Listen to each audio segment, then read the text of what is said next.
Ayan na nga, at dahil nanalo ako ng staycation sa Manalo Resort Hotel ng 22 hours, ayan, binigay na sa akin ang susi ng aming magiging kwarto.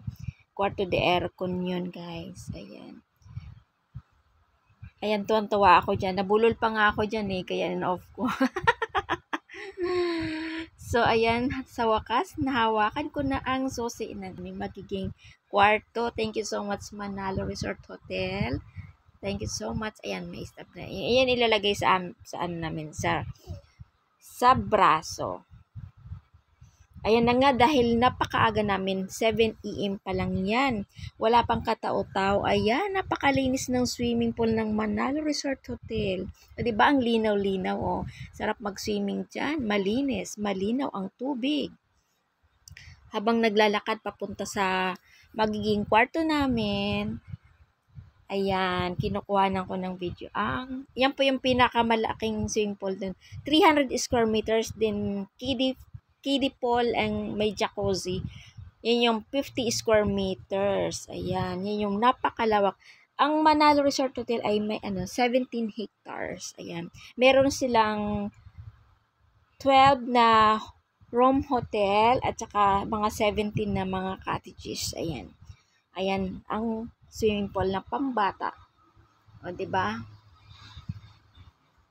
Napakaganda po dyan, malinis po, at saka napakabait ng mga staff ng Manalo Resort. Ayan, sinamahan pa kami niyan papunta sa aming magiging kwarto. Ayan, dandahan pababa. Si Bonso, si Ate Rose, at nauna na dun siya sa kwarto siya. Ayun na. Ayan, room number 6. Kakalinis lang nila dyan. Kaya sobrang malinis pa talaga yung kwarto. Papasok na kami dyan. Kausap ni ate yung isang parang caretaker ba yun o room attendant. Yan. Ayan na nga. Papasok na kami. Ayan na. Welcome sa aming kwarto. Nauna na siyan sa loob. Ayan, malinis. Diba? Meron siyang 2 beds. 2 higaan. May kama. 2. Ayan. Ayan ang room number 6. So, pasok lang po. Pasok, Ate Rose. Pasok. Ayan, pasok. Ayan na nga. Pasok na sa loob. Ayan, nagpo-posing na agad yan si ate. Diba? Pak na pak.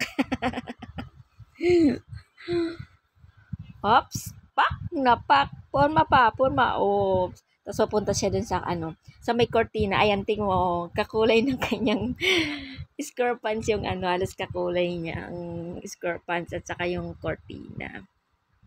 Mayroong balkonahe, mayroong balkon sa labas. Yan. Ayan guys, napakalinis ng kwarto ng Manalo Resort Hotel. Ayan, yun yung room hotel. Yan, meron silang 12 room hotel dyan. Tingnan natin, ayan yung cabinet or drawer. Ayan, cabinet. Ito sa labas. Then, syempre, ayan, may nakalagay dyan. Mayroon mga nakapaskilin, mga ganyan. Kailangan, pag bago umalis, patayin ng ilaw, patayin ng aircon, ganun. Ganun, para hindi mag-aksaya sa kuryente. Pag aalis, patayin ng Ayan, ito na yung CR nila, napakalinis. O, diba? Ayan, meron din save water, turn off, ganyan. Ayan yung CR ng Manalo Resort Room Hotel. O, diba? Bongga? Malinis. Malinis na malinis. O, silip tayo sa balkonahe, sa balkon. Ayan. O, diba?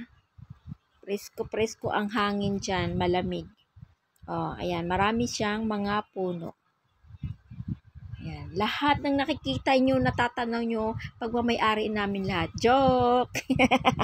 Pagmamayari yan ni Doc Abel at saka ni Madam Snooki Manalo. Ayan. Manalo Resort Hotel. Ayan, visit na kayo guys. Napakaganda dyan. Si ate tumatanaw sa loob. Gusto niyo magpipicture wala magpipicture dun sa baba. Say kudungaw ka na lang, kukuha na kita ng video. Ayan, nakadungaw siya. Ayan na guys.